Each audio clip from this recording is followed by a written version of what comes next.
It's time for the train wreck of the week. Yeah, the train wreck this week is kind of an interesting story. Gentleman came into my office, and he was a truck driver. And truck drivers, independent owner-operators, have interesting lives. They bring in a lot of money because they get paid on the gross, right? I mean, they get paid X amount to haul freight from point A to point B, but then they have to take out all of their expenses, their fuel, their insurance, the truck payments, the tolls, the fines, all that stuff they have to take out.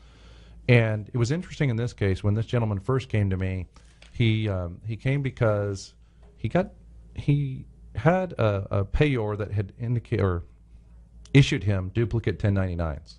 Ooh, so exact same thing? So they were like $75 apart. Ouch. So one was like for $100,000 and one was for like $100,075. So he came to me and he said, here's the problem.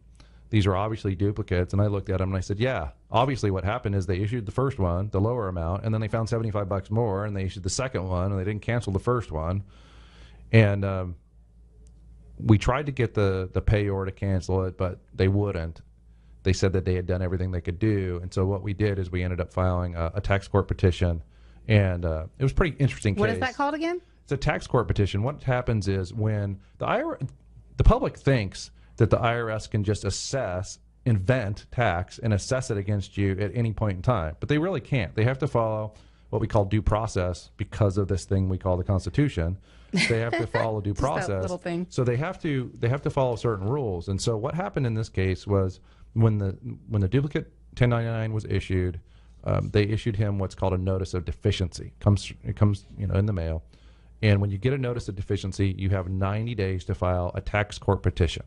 Now, you only have 90 days. You don't have 92 days. You don't have 91 days. You have 90 days. If you file this tax court petition late, you lose. It's untimely. No person on earth has a jurisdiction to extend this 90-day deadline. So it's really important, if you get a notice of deficiency and you want to file a tax court petition, you got to do it on time. It's got to be mailed within the 90 days. The deadline will be on the sheet in big red letters, typically, to tell you what your deadline is. So we filed a tax court petition, and this case was awesome. I never had this happen. I filed the petition, and I didn't even have to have a conversation with the IRS or counsel.